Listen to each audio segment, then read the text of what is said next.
Il y a un test, je ne vous demanderai pas de le faire maintenant. C'est un test aussi que vous pouvez faire sur la gestion de soi. Pas la gestion de ça, excusez-moi, sur l'esprit PodNow. Vous ferez et on en reparlera, vous regarderez les résultats. Je ne vais pas venir maintenant forcément sur les résultats, mais il mesure trois choses. Il mesure la manière dont on perçoit l'information, la manière dont on traite l'information. Une fois que je l'ai perçue, je la fais traiter dans mon mental et dans mes ressentis. Puis après, j'utilise cette information. Donc, en fonction de ces critères-là, on va voir qu'on a un état d'esprit qui est plus orienté, si je viens sur le 8, totalement conditionné, totalement dans la survie, ou bien le 1, totalement dans l'abondance. Et puis entre deux, il y en a plein de variables. Donc, vous verrez ce qui vous correspond. On parlera ça la prochaine fois. Je vous ai beaucoup parlé de, tiens, on se respecte soi-même. Et donc, en face de moi, j'ai aussi quelqu'un qui se respecte, lui. Et ça, c'est l'axe vertical dont je parlais. Puis à l'horizontale, on a justement l'espace relationnel, ce qui est entre moi et l'autre. Et lorsque je vais découper, je distingue ce que je disais, le respect de la relation et le respect de soi. Pas le respect de l'autre. Je veux bien préciser, pas le respect de l'autre. Parce que l'autre se respecte lui-même. Le moment où je commence à prendre le pouvoir sur l'autre et que je pense que lui, je dois le respecter lui, comment je sais? Et quand je vais faire ça, on va créer tous les problèmes que l'on va trouver dans les relations. Par contre, si je fais que de respecter la relation, on va voir que c'est beaucoup plus intéressant. Donc, on va appeler les quatre espaces, les espaces de survie. Et donc maintenant, on va regarder le premier espace, qui est l'espace d'observation, où là, si je sors de la survie, on a des techniques. La première qu'on a testée tout à l'heure, c'était la sympathie, lorsque vous avez dit ce que vous appréciez de quelqu'un d'autre. Et vous avez vu que ça shift, ça nous met dans un autre type de relation. Et donc ça crée, ou la sympathie fait que la relation devient beaucoup, beaucoup plus sympathique. Pas seulement sympathique, mais vivante. Et on rentre dans cet espace justement de l'amour. Mais si je veux aussi me protéger lorsque les situations deviennent difficiles, très naturellement, on utilise l'humour. Et je ferai venir la prochaine fois quelqu'un qui nous parlera un peu de l'humour. Et lorsque je crée un rapport de sympathie avec quelqu'un et qu'on peut un peu de légèreté dans notre rapport, naturellement, on va trouver des compromis. Et la compromis, c'est une solution où il y a une sorte de win-win, mais c'est un léger win-win. C'est juste qu'on a le gâteau et on va partager le gâteau en deux. Il n'y a pas de création. Ensuite, il y a un autre espace que j'appelle l'espace de confiance, où là, de la sympathie, on va vers l'empathie. L'empathie, c'est la capacité de ressentir ce que l'autre vit. Et on va voir qu'on a tous cette capacité de manière très importante. Un des problèmes avec l'empathie, c'est que des fois, on va s'identifier. On en reparlera un peu plus en détail. Donc, mais je vais juste vous donner un peu les thèmes principaux et on les regardera un peu plus facilement, un peu plus en détail après. Donc, une fois que je suis dans l'empathie, je peux aussi aller dans me respecter moi et comprendre que la vie, c'est un immense théâtre. Et dans ce théâtre, chacun joue des rôles. Que je décide le rôle que j'ai envie de jouer. C'est pour ça que quelques-uns avaient dit, lorsqu'on avait parlé qui suis-je, je suis celui qui décide d'être qui il a envie d'être. Mais dans le sens que je suis juste un acteur.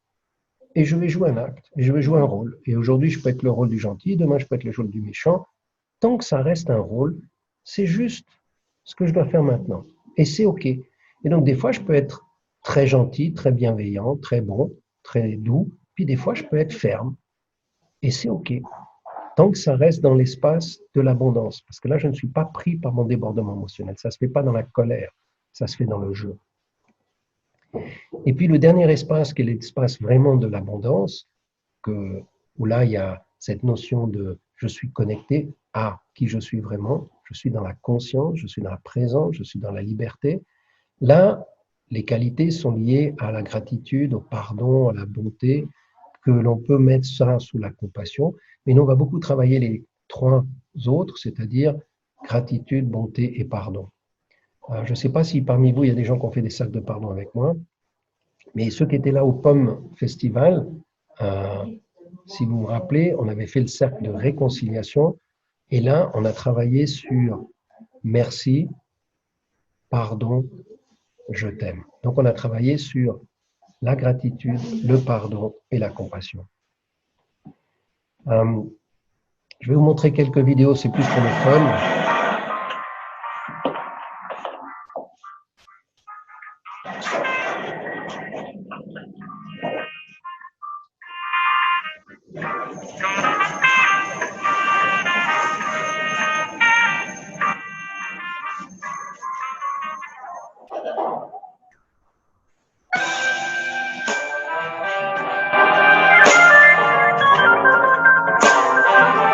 Don't cook no more chitlins up for me, please. Don't cook no more chitlins.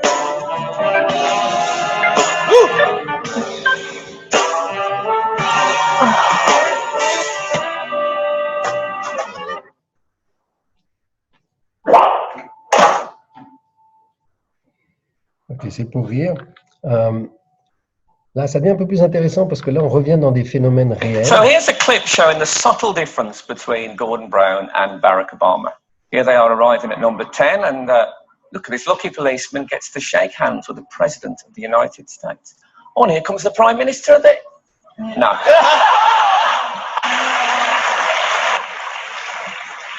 At least he resisted doing that, to be fair. Et donc, on voit que la sympathie, c'est quelque chose qui est vraiment ancré en nous.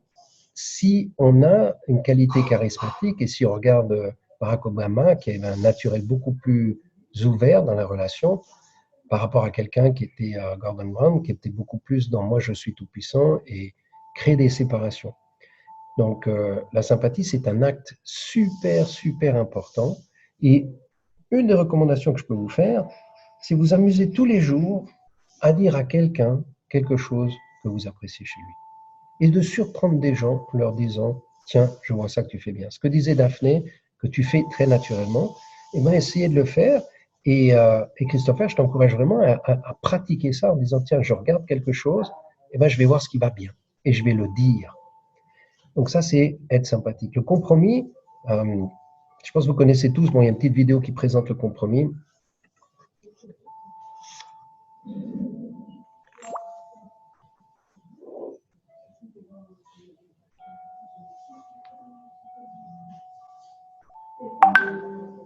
People don't always want to do the same thing. A great way to solve this problem is to compromise. Compromising means taking one part from everyone's idea and putting them together to make both people happy. One person doesn't get everything they wanted, but each person gets a little. This is a great way to solve problems when people have different ideas. Let's watch Kate learn to compromise. I'm so excited to hang out this weekend. What should we do? I was thinking we could get Chinese food and go bowling. I don't really eat Chinese food and I'm not very good at bowling. What if we get burgers and go to the mall? I really want to go bowling, so can we just do that? And they have the best Chinese food there. I guess so. Great. Kate is only thinking about what she wants. She won't accept any of Sarah's ideas. Let's see how that made Sarah feel. I wanted to find something we both like to do, but Kate was only thinking about what she likes. I was looking forward to hanging out, but now I don't think I'll have a good time. Kate wanted to eat Chinese food and go bowling. Sarah wanted to get burgers and go to the mall. When Sarah suggested new ideas, Kate didn't want to change the plans. That made Sarah upset, and she doesn't want to hang out with Kate. Now nobody gets anything they wanted. If they want to find something they both like to do, they will need to compromise and each give up something. That way, they can both be happy. Let's see what compromising looks like.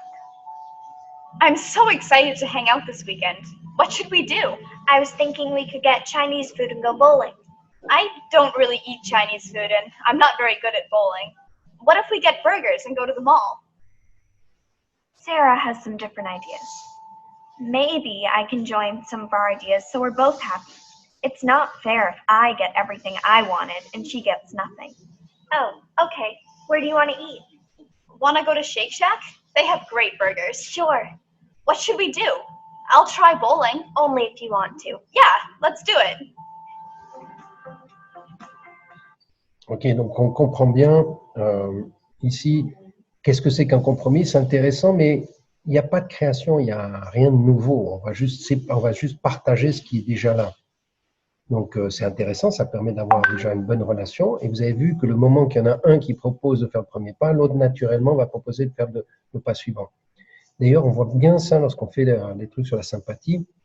Si vous allez voir quelqu'un et lui dites quelque chose de sympa, vous allez observer que l'autre, très naturellement, va commencer à vous dire des trucs sympas. Et donc, c'est même assez amusant comme jeu de voir que lorsque vous venez avec une énergie constructive, positive, vous impactez l'autre à avoir aussi un comportement positif. Maintenant, on passe à un autre niveau un peu plus subtil, comme le jeu. 1 minute, please.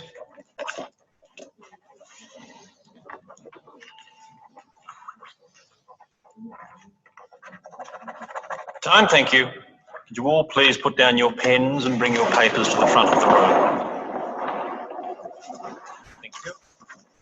Well done. Thank you. Thank you. Thank you.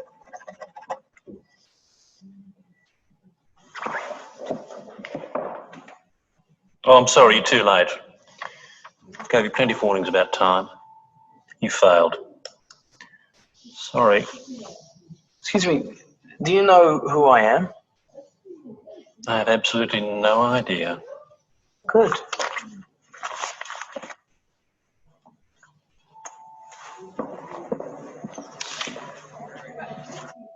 On Friday night, you stole away the light. Excusez-moi, je suis en train de me faire avoir. Donc, dans ce jeu-là, ce que je trouve super intéressant, c'est que lorsqu'on ne se prend pas trop au sérieux et qu'on observe les choses de la vie, et bien tout d'un coup, on voit plein d'opportunités. Et dans le garçon, la majorité d'entre nous, lorsqu'on va arriver et qu'on nous dit « tu fais là un examen », on va rester dans l'espace de survie et on va commencer à vouloir se fâcher, s'énerver et éventuellement jouer des jeux de pouvoir. Là, ce qu'il fait, comme il reste cool, il reste zen, calme, et tout d'un coup, il observe. Il voit quoi? Cette pile de réponses aux examens.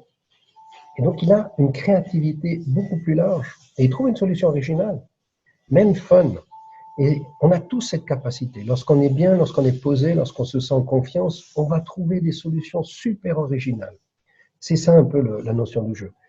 On peut aussi jouer avec des choses beaucoup plus graves. Et je vais vous montrer cette vidéo. On Friday night, you stole away the life of an exceptional being. Vous n'aurez pas ma haine. Vendredi soir, vous avez volé la vie d'un être d'exception, l'amour de ma vie, la mère de mon fils. Mais vous n'aurez pas ma haine. Je ne sais pas qui vous êtes, et je ne veux pas le savoir. Vous êtes des âmes mortes. Si ce Dieu pour lequel vous tuez aveuglément nous a fait à son image, chaque balle dans le corps de ma femme aura été une blessure dans son cœur. Alors non, je ne vous ferai pas ce cadeau de vous haïr. Vous l'avez bien cherché pourtant. Mais répondre à la haine par la colère, ce serait céder à la même ignorance qui a fait de vous ce que vous êtes. Vous voulez que j'aie peur, que je regarde mes concitoyens avec un œil méfiant, que je sacrifie ma liberté pour la sécurité? Perdu. Je l'ai vue ce matin. Enfin. Après des nuits et des jours d'attente, elle était aussi belle que lorsqu'elle est partie ce vendredi soir, aussi belle que lorsque j'en suis tombé éperdument amoureux il y a plus de 12 ans. Bien sûr, je suis dévasté par le chagrin. Je vous concède cette petite victoire, mais elle sera de courte durée.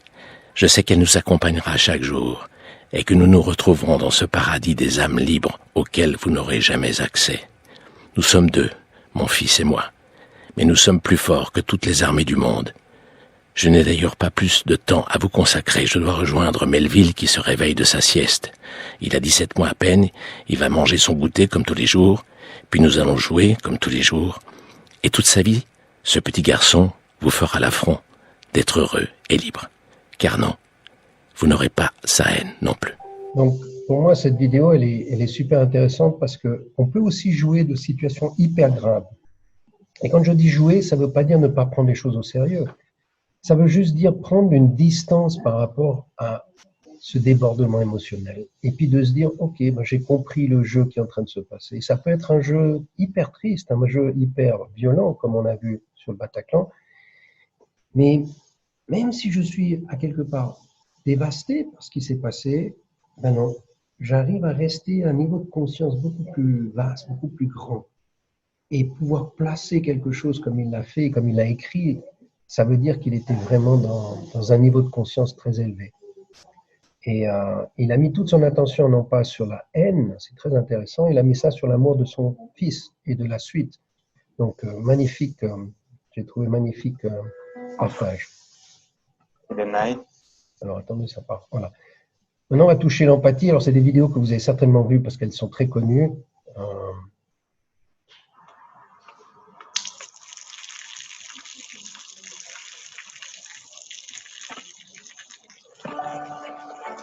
Donc, l'empathie, cette capacité de rentrer en relation avec tout ce qui se passe et d'être justement au service, quitte on va voir, on a l'impression de s'oublier. D'ailleurs, il est jugé constamment.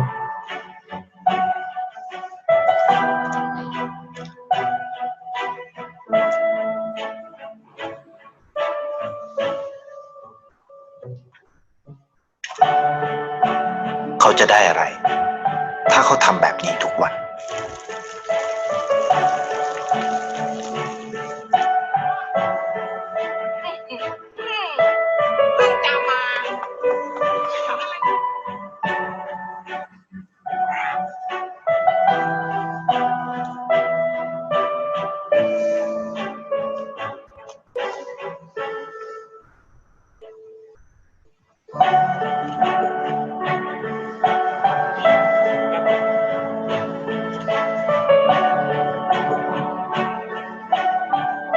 เขาจะไม่ได้อะไรเลย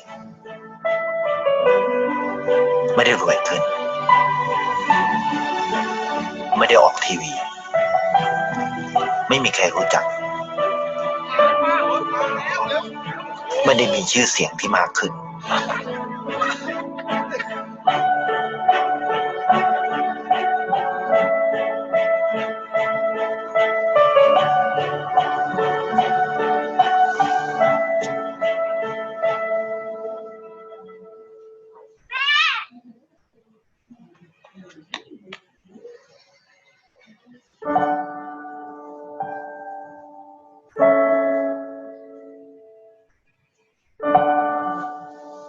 เพราะสิ่งที่เขาได้คือได้แค่ความรู้สึก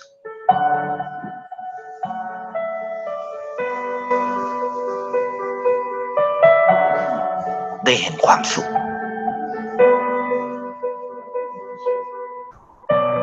ได้เข้าใจ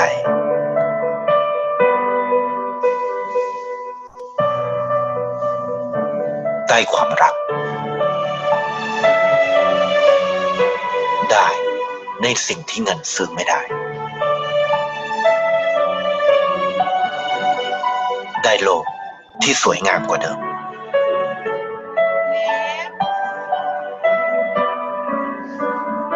ในชีวิตคุณอะไรคือสิ่งที่คุณต้องการมากที่สุด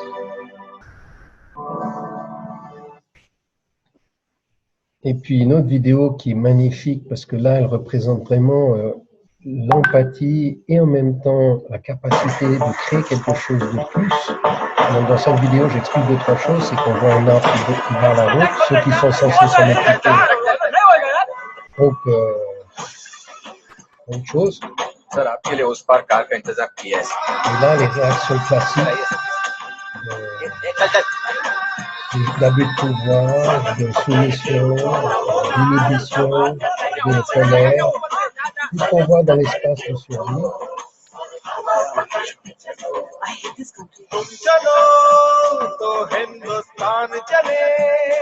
Deuxième adversité arrive.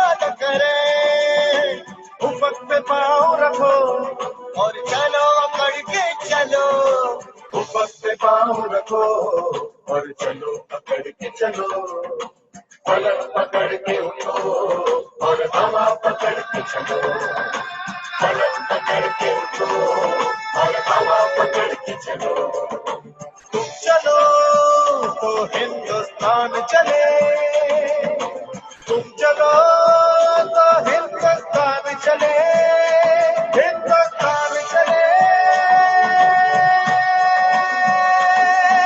चलो Voilà, je trouve cette vidéo magnifique parce que on a tout là-dedans. Hein. On voit que il y a un enfant, lui, il est dans son rêve, il est dans sa, on va dire dans sa vocation.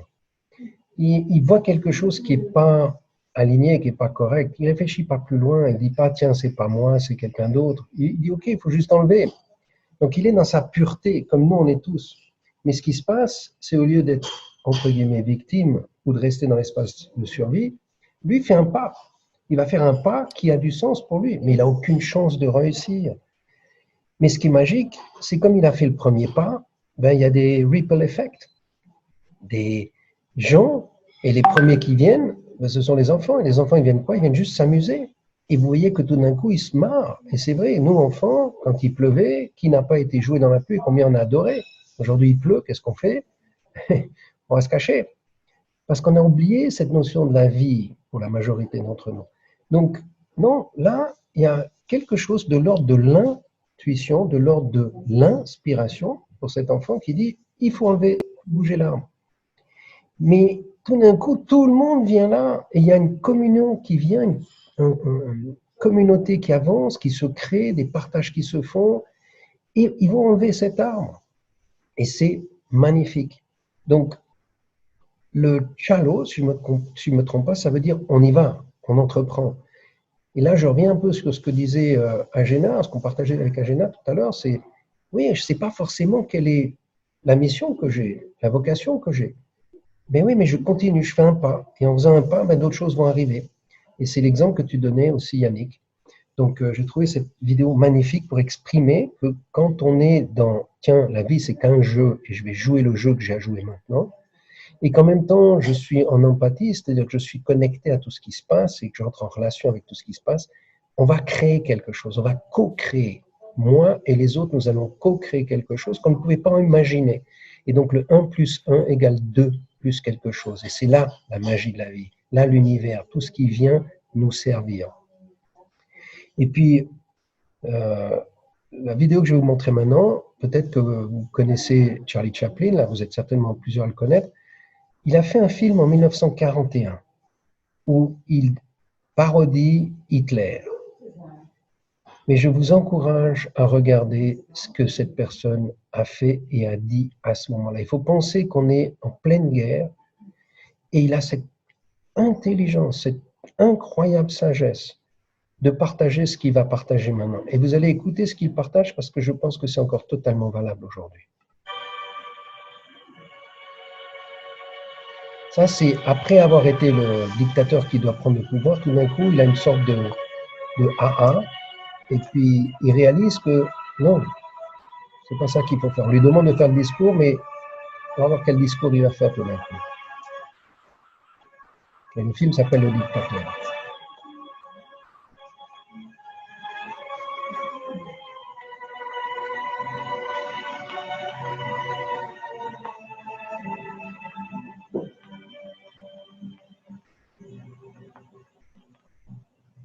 Je suis désolé, mais je ne veux pas être empereur. Ce n'est pas mon affaire.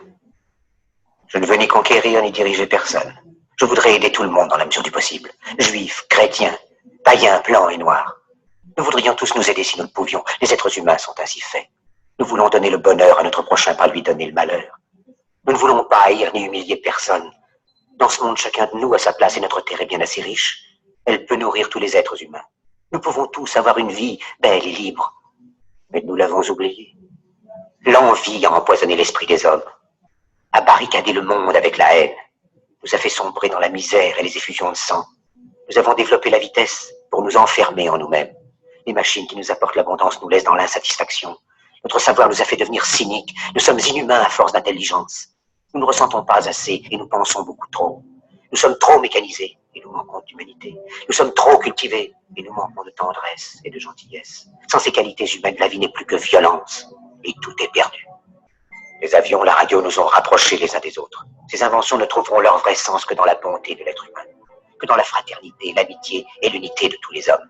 En ce moment même, ma voix atteint des millions de gens à travers le monde. Des millions d'hommes, de femmes et d'enfants désespérés, victimes d'un système qui torture les faibles et emprisonne les innocents. Je dis à tous ceux qui m'entendent, ne désespérez pas.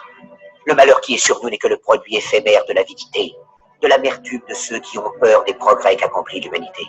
Mais la haine finira par disparaître et les dictateurs mourront. Et le pouvoir qu'ils avaient pris au peuple va retourner au peuple. Et tant que les hommes mourront, la liberté ne pourra pas périr. Soldats, ne vous donnez pas à ces brutes, à une minorité qui vous méprise et qui fait de vous des esclaves, en régiment toute votre vie, et qui vous dit ce qu'il faut faire et ce qu'il faut penser, qui vous dirige, vous manœuvre, se sert de vous comme chair à canon, et qui vous traite comme du bétail. Ne donnez pas votre vie à ces êtres si inhumains, ces hommes-machines, avec une machine à la place de la tête et une machine dans le cœur. Vous n'êtes pas des machines, vous n'êtes pas des esclaves, vous êtes des hommes. Des hommes avec tout l'amour du monde dans le cœur. Vous n'avez pas de haine, sinon pour ce qui est inhumain, ce qui n'est pas fait d'amour. Soldats, ne vous battez pas pour l'esclavage, mais pour la liberté. Il est écrit dans l'évangile selon saint Luc, le royaume de Dieu est dans l'être humain, pas dans un seul humain, ni dans un groupe d'humains, mais dans tous les humains, en vous. Vous, le peuple, qui avez le pouvoir de créer les machines, le pouvoir de créer le bonheur. Vous, le peuple, en avez le pouvoir de rendre la vie belle et libre, le pouvoir de faire de cette vie une merveilleuse aventure. Alors, au nom même de la démocratie, utilisons ce pouvoir. Il faut tous nous unir. Il faut nous battre pour un monde nouveau et sans plus humain. Qui donnera à chacun l'occasion de travailler, qui apportera un avenir à la jeunesse et à la vieillesse, la sécurité.